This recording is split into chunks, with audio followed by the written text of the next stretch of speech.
Assalamualaikum dan salam sejahtera. Nama saya Alia Syafiqah binti Rosli. Baiklah, pada hari ini saya akan membentangkan tentang tugasan saya yang berkaitan dengan permainan moden terhadap perkembangan kanak-kanak yang diberi tajuk permainan kognitif, tenteng, nombor, bilangan objek. Seterusnya, mari kita lihat kepada pendefinisian apa itu tenteng. Tenteng merupakan satu jenis permainan kanak-kanak dengan menggunakan kaedah lompatan dengan menggunakan satu ataupun dua kaki.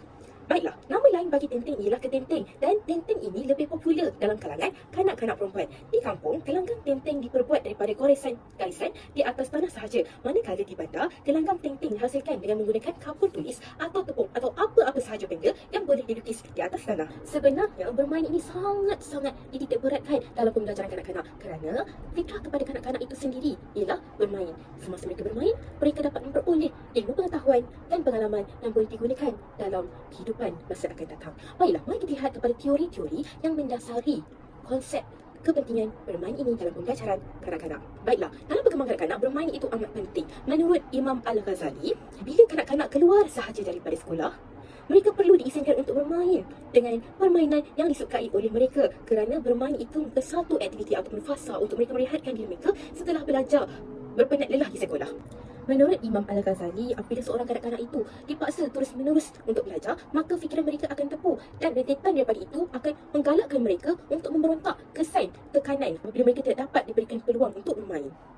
Selain daripada Imam Al-Ghazali, terdapat tokoh lain juga yang mengetengahkan kepentingan bermain dalam menyokong perkembangan kanak-kanak, iaitu tokoh falsafah barat Friedrich Froebel. Menurut Froebel, bermain bukan satu proses. Kanak-kanak berfikir dan perkembangan saraf dan kognitif itu akan terjadi. Melalui bermain, terutamanya permainan aktif, kanak-kanak belajar untuk mengimbangi tubuh badan mereka serta melancarkan sistem dalam badan yang lain seperti sistem saraf dan juga sistem pernafasan. Selain itu, tokoh yang ketiga iaitu Sigmund Freud melalui teorinya iaitu psikodinamik yang lebih dikenali sebagai teori psikologi dalam. Menurut Freud, bermain merupakan satu penyataan nafsu yang terdapat di bawah sedar dan permainan ini merupakan satu perasaan untuk kanak-kanak mengekspresikan harga diri mereka. Dengan kata lain, kanak-kanak mencapai kepuasan diri, kepercayaan diri mereka apabila mereka dapat melakukan perkara yang mereka sukai. Bagi tokoh yang terakhir iaitu Benjamin S. Bloom ataupun lebih dikenali sebagai teori taksonomi Bloom menegaskan bahawa dalam bidang pendidikan ini, domain kognitif boleh digunakan sebagai salah satu elemen dalam pentaksiran. Domain taksonomi Bloom amat menitik beratkan aspek kognitif atau pengetahuan yang bercorak hierarki dimulai dengan tahap yang rendah sehingga ke tahap yang lebih tinggi. Baiklah, terdapat 6 tahap yang dikatakan oleh S. Bloom. Tahap yang paling bawah sekali iaitu hierarki yang paling rendah ialah pengetahuan. Seterusnya, bila kita dah tahu baru kita boleh faham. Bila kita dah faham tentang sesuatu konsep, kita boleh aplikasikan konsep tersebut dengan betul. Seterusnya, kita boleh, lepas aplikasi, kita boleh analisis, sintesis dan diakhiri oleh peringkat penilaian tentang sesuatu pembelajaran tersebut. Baiklah, dalam permainan tenteng moden ini, saya amat menitik beratkan tentang pembelajaran mastery. Apa itu pembelajaran mastery? Pembelajaran mastery merupakan satu pembelajaran dengan menggunakan pendekatan untuk memastikan semua murid menguasai objektif pembelajaran yang dihasilkan dalam sesuatu pembelajaran sebelum beralih ke pembelajaran seterusnya. Mana kata, murid tersebut boleh belajar, boleh mencapai kemajuan dengan mengikut kebolehan dan juga kadar pembelajaran sendiri.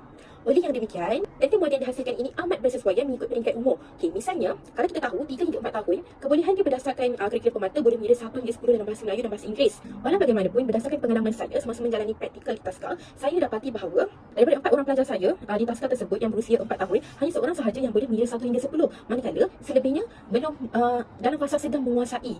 Jadi, kita boleh modify permainan tenteng moden ini untuk kesesuaian umur. Untuk Taska, kita boleh buat untuk daripada nombor 1 hingga nombor 5 untuk nombor dan juga representasi bilangan objek, dan untuk tadka atau Taska pula, kita boleh tingkatkan lagi kompleksiti ataupun kesukaran tersebut kepada nombor sehingga 10.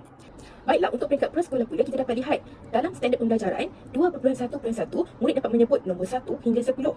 Dan MA 2.1.6, murid dapat memadankan kumpulan objek dengan nombor. Oleh yang demikian, saya akan tunjukkan kepada anda semua bahawa permainan tenteng moden ini dan serta garis panduan pelaksanaannya itu mengikut pembelajaran mastery, yang mana kita akan pastikan murid boleh sebut dari 1 hingga 10 sebelum kita ajar mereka untuk padankan nombor dengan kumpulan objek. Selain daripada pembelajaran mastery, tenteng moden ini juga mengaplikasikan pembelajaran bersepadu, yang mana saya telah menggabungkan 2 atau lebih kemahiran yang perlu dikuasai oleh murid dalam satu-satu masa. Dan kesepaduan ini melibatkan tunjang. Misalnya, tunjang literasi, di mana kanak-kanak perlu menyebut apabila mereka mengira itu merupakan tunjang matematik atau matematik. Jadi bila dia kira, dia akan sebut itu merupakan satu bentuk literasi. Seterusnya, berkaitan juga dengan tunjang fizikal, yang mana mereka dikehendaki untuk melompat menggunakan 2 kaki, Lepas tu membuat pusingan bentuk S dan melompat pada tenteng dengan menggunakan satu ataupun dua kaki. Jadi kita dapat lihat kat situ berlaku pembelajaran secara bersepadu antara tunjang-tunjang dan juga kemahiran-kemahiran yang berbagai. Tunjang dan bidang pembelajaran yang terlibat dalam permainan tentang moden ini ialah untuk prasekolah dan tadika ialah tunjang sains dan teknologi, subjek matematik awal, manakala perkembangan awal matematik dan pemikiran logik untuk taska ataupun permata dengan menggabung jalinkan tunjang fizikal dan juga estetika serta tunjang komunikasi. Hadirin sekalian, permainan tenteng nombor bilangan objek ini menggunakan konsep padanan nombor dan juga bilangan objek. Saya juga telah menyediakan satu blog untuk garis panduan kepada guru bagi melaksanakan aktiviti ini dari segi peralatan, kaedah pelaksanaan, nota-nota yang perlu diterapkan kepada kanak-kanak sebelum mengaplikasikan permainan ini dan juga kaedah pentaksiran. Baiklah, bagi memudahkan guru untuk melaksanakan aktiviti permainan moden tenteng nombor bilangan objek ini, saya telah menyediakan satu blog sebagai garis panduan kepada guru tentang bagaimana untuk melaksanakan aktiviti ini. Blog ini mengandungi 3 halaman utama. Yang pertama, nota. Nota diperbuat daripada berbagai sumber. Yang pertama, nota dalam bentuk kad imbasan digital. Yang kedua, dengan menggunakan teknik nyanyian. Mari kita lihat bagaimana nota yang disediakan menerusi blog ini. Jadi kita tekan home, pada home ada menu nota, kita tekan nota. Sebagaimana yang telah diterangkan sebelum ini, permainan moden ini merupakan satu kesinambungan daripada permainan tradisional dan diaplikasikan dalam bentuk moden. Oleh yang demikian, sebelum merealisasikan permainan ini, kanak-kanak perlu faham apa itu nombor dan perlu faham konsep nombor, urutan nombor dan bagaimana hendak merepresentasi nombor dengan bilangan objek. Jadi di sini telah disediakan nota mengikut urutan, iaitu yang pertama kanak-kanak mengenal nombor 1 hingga 10 dan mengenal nombor 11 hingga 20 dalam bentuk nyanyian. Jom kita tengok contohnya. Link tersebut telah di hyperlinkkan. Jadi just cuma klik link dan dia akan bawa kepada video pada aktiviti. Seterusnya kita tengok kepada pengenalan nombor 11 hingga 20. Okay, ini merupakan contoh video 11 hingga 20. Seterusnya kita lihat kepada padanan nombor dan bilangan objek. Yang seterusnya membilang, menaik dan menurun dengan menggunakan jari. Okay, contohnya ini. Okay, seterusnya flashcard digital. Flashcard digital ini dihasilkan dengan menggunakan aplikasi Go Conquer. Okey, macam mana dia berfungsi?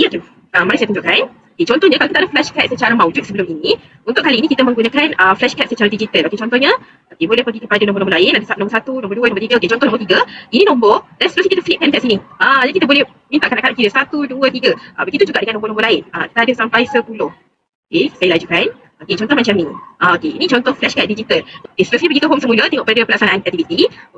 Nota ni apa? Sesuai dengan prinsip taksonomi ini belum tahu dan juga faham. Seterusnya, peringkat ketiga ialah mengaplikasi. Mari kita lihat kepada pengaplikasian iaitu pelaksanaan aktiviti. Untuk melaksanakan aktiviti ini, yang pertama kita perlukan kepada penyediaan peralatan. Peralatan diperlukan ialah gelong, skiter, kon, kad imbasan nombor, tenteng dan juga kad imbasan bilangan objek. Seterusnya dalam bermain ini juga ada peraturan dia tersendiri. Dia mengambil kira kepada permainan tradisional tenteng sebelum ni, tapi kita modernkan sikit dengan menggunakan nombor dan juga bilangan objek. Peraturan permainan yang perlu dilaksanakan dalam permainan tenteng moden ini ialah yang pertama, murid berdiri di garisan awal iaitu pada skiter kita letakkan di awal checkpoint. Yang kedua, murid melompat gelong menggunakan kedua-dua belah kaki. Ketiga, murid membuat larian berbentuk S pada kon. Yang keempat, murid berhenti pada checkpoint untuk mengambil kad imbasan. Yang kelima, murid mengira bilangan objek pada kad imbasan. Seterusnya dia lompat tenteng. Dia kena lompat pada petak-petak tenteng tu dengan menggunakan satu kaki ataupun dua kaki bergantung kepada bentuk tenteng. Seterusnya, untuk nombor 7, murid melompat menggunakan dua kaki atau satu kaki mengikut kesesuaian pada nombor tenteng sambil memegang kad imbasan bilangan objek. Seterusnya, murid meletakkan kad imbasan objek pada kad imbasan nombor yang mewakili pada petak tenteng. Kalau ada 7 bilangan objek, maka letak pada petak tenteng yang ke-7. Dan yang terakhir, murid melompat hingga ke garisan pedaman. Ini merupakan contoh simulasi permainan tenteng moden, nombor bilangan objek yang telah dibuatlah. 1, 2, 3, mula. Ambil, tengok ada berapa. Okey, 9. Okey, macam biasa. Saya nak buat. Okey, mohon.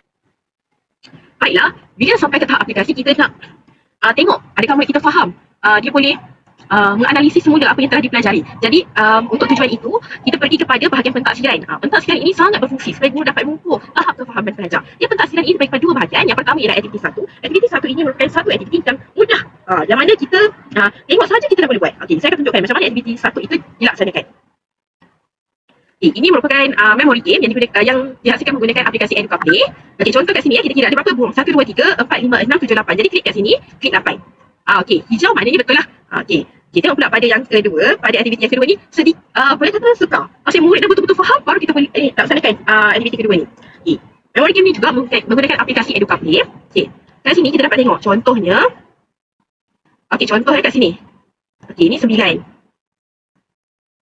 Salah. Merah tu maksudnya salah. Contohnya 6. Okey, 6 tadi, so kita padankan dengan 6. Okey, hijau. Hijau maksudnya betul. Dan boleh buat banyak-banyak percubaan lah sampai mereka dapat jawapan yang sebenar. Permainan moden Tenteng ini secara tidak langsung dapat membantu perkembangan kanak-kanak bila mana kanak-kanak dapat meningkatkan kemahiran numerasi mereka dalam mengira. Misalnya, kanak-kanak suka menggambarkan bagaimana 10, bagaimana 9, apabila kita sebut secara verbal sahaja. Tetapi apabila mereka dapat kira, mereka dapat mengaplikasi benda itu, dapat lihat depan mata, mereka tahu macam mana 9.